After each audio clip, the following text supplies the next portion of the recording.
2025లో భారత్ సంస్కరణల దిశగా దూసుకు వెళ్లింది. ఆత్మనిర్భర్ భారత్ స్ఫూర్తితో ప్రపంచ దేశాల్లో మేటిగా నిలిచింది. ట్రంప్ ఆంక్షలు ప్రపంచ అస్థిరతలతో నెలకొన్న ఆందోళనలను అధిగమించింది. అయితే రూపాయి పతనం మాత్రం కాస్త టెన్షన్ పెట్టింది.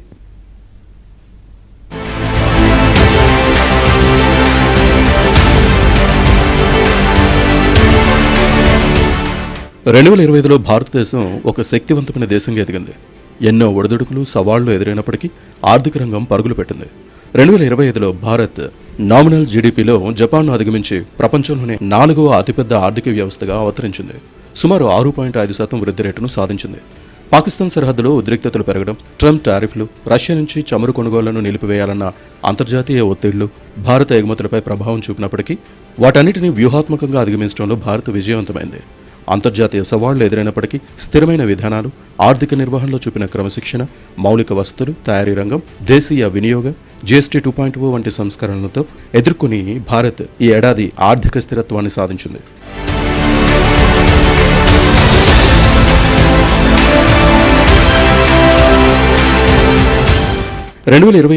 ఆర్థిక సంవత్సరం రెండవ త్రైమాసికంలో 8.2% వృద్ధిని నమోదు చేసిన భారత్ ప్రపంచంలోనే అత్యంత వేగంగా వృద్ధి చెందుతున్న పెద్ద ఆర్థిక వ్యవస్థగా తన స్థానాన్ని పటిష్టం చేసుకుంది. ఈ ఏడాది మొత్తం మీద వృద్ధి రేటు 7% పైగానే ఉంటుందని ఆర్బీఐ, ఆర్థిక నిపుణులు ధీమా వ్యక్తం చేస్తున్నారు. అమెరికా టారిఫ్లు ఎగుమతులపై తీవ్ర ప్రభావాన్ని చూపిన సమయంలో జీఎస్టీ 2.0 పేరుతో పన్ను రేట్ల హేతుబద్ధీకరణకు ప్రభుత్వం శ్రీకారం చుట్టడం భారత ఆర్థిక వ్యవస్థకు రక్షణ కవచంలా నిలిచింది. జీఎస్టీ 2.0 సంస్కరణలు భారత ఆర్థిక రంగానికి బహుముఖ ప్రయోజనాలను చేకూర్చాయి. మేక్ ఇన్ ఇండియాను ప్రోత్సహించేలా ముడి సరుకులపై పన్నులను క్రమబద్ధీకరించడం వల్ల ఉత్పత్తి వ్యయం తగ్గింది.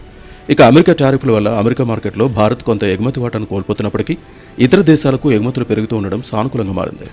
ఏప్రిల్ నుంచి నవంబర్ 2025 వరకు భారత్ మొత్తం ఎగుమతులు $562 బిలియన్ చేరాయి. గతేడాది ఇదే కాలంలో $533 బిలియన్ ఉండగా ఈ ఏడాది 5.43% వృద్ధి నమోదైంది. ఈ క్రమంలోనే టారిఫ్లు పూర్తిగా అమల్లో ఉన్నప్పటికీ నవంబర్లో అమెరికాకు భారత ఎగుమతులు పెరగడం ఆశ్చర్యం కలిగించింది.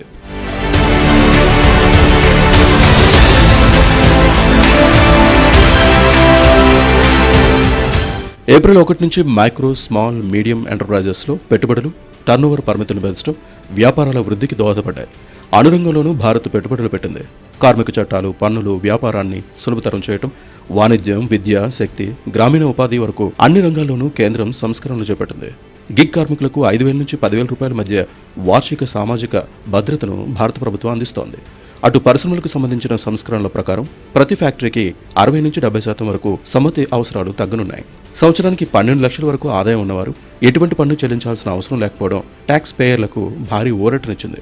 ఇక మహాత్మాగాంధీ జాతీయ గ్రామీణ ఉపాధి హామీ చట్టం స్థానంలో ఆమోదించిన జీ బిల్ ద్వారా గ్రామీణ ఉపాధిని ప్రభుత్వం 100 నుంచి 125 రోజులకు పెంచింది.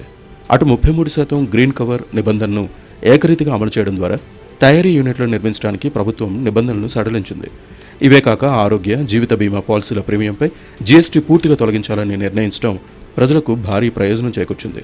అటు ఏ రంగంలోనూ భారత్ సత్తా చాటింది. ఏ రంగానికి సంబంధించి భారత్లో పెట్టుబడులు పెట్టేందుకు అమెరికాకు చెందిన బడా కంపెనీలు క్యూ కడుతున్నాయి.